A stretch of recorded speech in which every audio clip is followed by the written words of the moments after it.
Bonjour et bienvenue à notre méditation. Aujourd'hui, c'est le 7 mars. Je voudrais lire dans Proverbes chapitre 7 et verset 7. Les paroles distinguées ne conviennent pas à un insensé, combien moins à un noble les paroles mensongères. Les paroles mensongères ne conviennent pas à un noble. Et les paroles distinguées ne conviennent pas à un insensé. Il est en train d'utiliser une formule négative, comme il fait souvent dans ses proverbes, pour parler d'une réalité qui est très importante dans son livre, n'est-ce pas?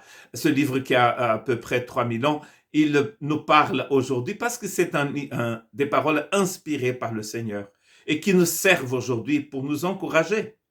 Ce qu'il est en train de dire, c'est que je ne peux pas produire des bons fruits si mon cœur n'est pas bon. Les paroles qui sont bonnes ne sortent jamais du cœur d'un insensé. Les paroles de la bouche du sage sont pleines de grâce, mais les lèvres de l'insensé causent sa perte. C'est le proverbe 10, 12. Les paroles pleines de grâce sortent de la bouche du sage. Comment est-ce qu'on sait qu'il est sage? D'ailleurs, c'est parce qu'on voit, on entend dans ses propos, dans ses paroles. C'est pour cela que nous savons que la personne est sage. Sage, selon Dieu, c'est une personne complètement transformée par lui et qui parle, mais aussi qui a ses actions sont en accord avec cette sagesse qu'il a dans son cœur.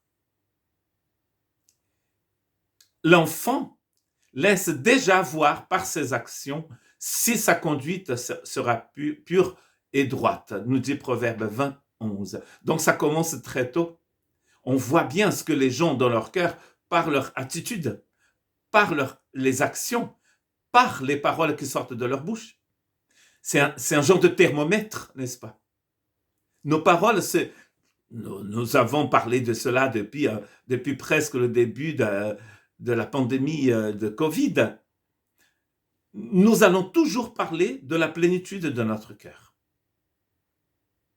Nous serons jugés par ces paroles qui sortent de notre bouche. On ne voit pas le cœur des gens. Si les gens ne disent rien, d'ailleurs, quand ils sont morts, ils ne disent rien, ils ne bougent pas. Quand les gens ne disent rien, quand ils restent statiques quelque part, congelés, on ne sait pas ce qu'ils ont dans leur cœur. Mais dès qu'on commence à agir, à parler, là on voit. Jésus, dans Luc 6, 43, 45, va dire quelque chose que nous citons souvent dans ces méditations, notamment quand on parle de la langue. Il dit, ce n'est pas un bon arbre qui porte du mauvais fruit, ni un mauvais arbre qui porte du bon fruit. Car chaque arbre se reconnaît à son fruit. On ne cueille pas de figues sur des épines et l'on ne vendange pas des raisins sur des ronces. L'homme bon tire de bonnes choses du bon trésor de son cœur. Et le méchant tire de mauvaises choses du mauvais trésor de son cœur.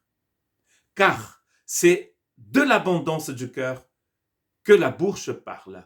La bouche révèle ce que nous avons dans notre cœur. Pour porter le fruit de l'Esprit Saint, il faut que nous soyons remplis du Saint-Esprit.